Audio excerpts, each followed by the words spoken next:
Marvel wants comic buyers coming in every Wednesday again. Well, please clap for Marvel President Dan Buckley.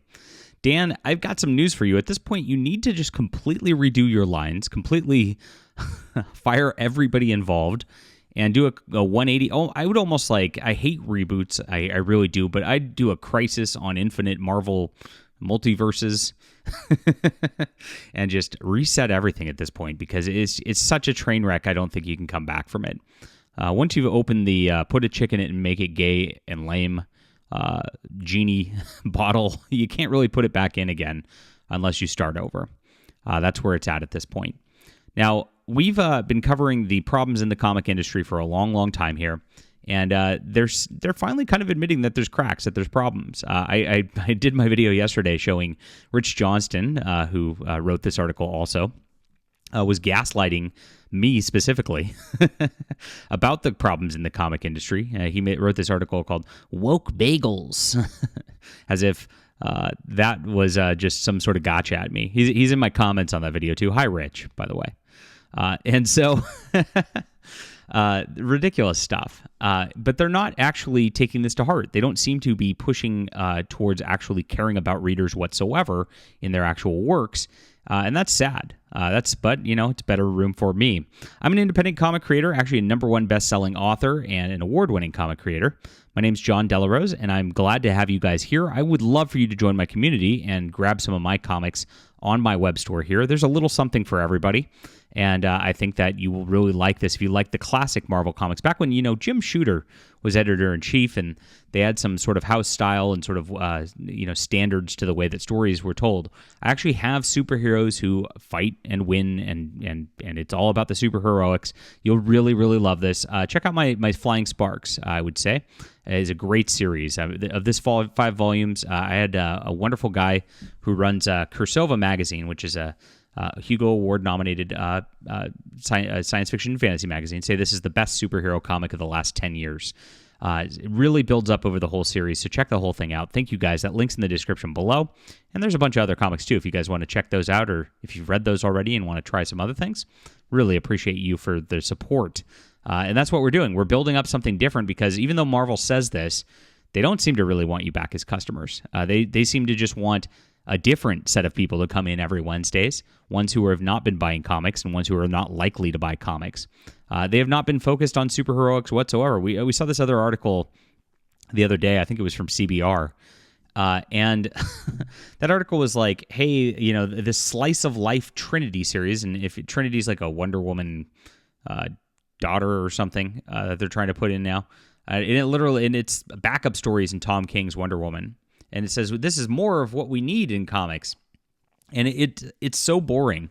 Nothing happened in it. It's a bunch of sitting and talking around. It's sitting around and talking, rather. And this is what they're trying to push on everything. The woke politics aside, this style of writing doesn't lend itself towards comics. The reason that they're doing this, and they do this sit around and talking sort of things, I did a review of Jonathan Hickman's Ultimate Spider-Man #4 recently. Same thing. The entire issue is 9 panels of talking heads for the whole issue. That's insane. That's the first thing. That's the first thing you learn when you write comics not to do. It's ridiculous. And they're writing for TV because they want to get picked up for TV pilots and then be brought in as TV writers because they know they can't make money at these companies. And that's what's happening on the basic level. Then you add in the woke mix. You add in the people trying to push the diversity, equity, and inclusion in every single book. It gets even worse. So as much as Marvel's saying this, they're not actually trying to get customers back into the shops whatsoever. What we're hearing, people aren't coming in every week. They're coming in every 2, 3, 4 weeks picking up their bundles. Everything's written for trade anyway. So it's like you don't even want to read these issues by themselves half the times, but whatever. But a lot of people are just not coming in at all. You see other people in this industry blaming COVID in 2024, saying that people just aren't going back to the comic shops, and that's kind of something crazy. Now, this just saying this is not going to change anything, and just look what they're doing with the relaunch of X-Men. I came across this today, and oh my gosh, this is pretty cringe. So you get an X-Men book. And this is what you're doing. This is how you're selling the book. You've got a team of 5 chicks, or 3 chicks and 2 non-binaries. I made 2 chicks and 3 non-binaries. So Emma Frost and Kitty Pryde are on the cover. So, okay, yeah, I recognize them. This is a new character. I thought that was a chick. Maybe it's not. Maybe it's a trans. I don't know. This is a new character. Also, it's got the shaved head lesbian thing going. Maybe it's a trans. And then you got whatever this is on the top too. Another new character who's also a trans, it looks like. And even Emma Frost kind of has a look where they're going with the old 90s sexy outfit with Emma Frost here, but they have changed the proportions of the character. So she almost looks kind of androgynous. Is there a bulge right here? I can't tell. It looks bad. There's nothing appealing about this whatsoever. And just the character dynamics in the team, it doesn't say X-Men. Well, X-Men like EX men, like they used to be men. I guess that's what they're trying to sell these days. But when you look into the profile of who's writing this and what they're saying on this, it gets even crazier. So this is our esteemed X-Men writer, who they want to get everybody hyped about going into comic shops every week. This is who they're trying to promote, instead of people who actually are. It's not somebody about comics. This is the Department of Race, Diaspora, and Indigeneity. What the hell? And here it is. Eve Ewing, lifelong Chicagoan, writer and scholar who uses multi-genre storytelling, tools of sociological inquiry, archives, and community-grounded epistemologies to interrogate racialized histories and reimagine emancipatory possibilities, working through the lenses of Afrofuturism, Black feminism, and Du Boisian sociology.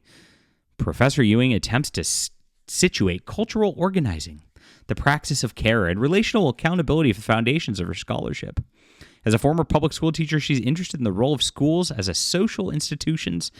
So that's right, social institutions. That means programming used socially, and the way that schools can construct, normalize, and reinforce forms of social inequality. So this is what she was doing as a public school teacher. And this is who they're putting into comics. They're doing this intentionally because these people are they're getting government grants to put these people in here. And so they don't really care about the comic shops whatsoever. And so this woman is using the X-Men to push, you guess it, normalize and reinforce forms of social inequality. Okay? That's what the X-Men is going to be about under her, obviously. That's what she's trying to do. And it gets confirmed by the editorial on this. You know, when somebody's saying, hey, I don't want woke X-Men, I just want it to be fun like the 90s cartoon. You know, he says, he calls you a cretin. That's what he does. He screeches alt-right at you, and this is what he does. He says the message of X-Men is the premise. And he got pushback on Twitter on it. And once he got pushback, he started just blocking people who disagreed with that. Because what matters to Tom is not actually people coming into comic shops every Wednesday. It matters that he's getting this Department of Diaspora and Indigeneity and race baiting, right? This is what he's trying to push through the Marvel Comics. It's absolutely crazy. And I don't know how many other channels are going to find this thing right here, but this is what Marvel Comics is pushing. This is who they're pushing. They're not trying to get great writers who are trying to write great stories. They're not trying to give you fun anymore through the X-Men. They're trying to give you the message through the premise. So this is relaunching in July, and gosh, does Dan even know about this? That's the real question to the executives up top who are talking about, let's try to get comic people back into shops every Wednesday. Do they even know what their lines are pushing down below? I mean, it sounds like Tom Brevoort is just running amok with like no oversight whatsoever, and that's crazy. Now, the Wednesday Warriors, as what he calls them, are longtime devoted fans who really care about the history of comics. They really care about all the continuity. They really care about the characters.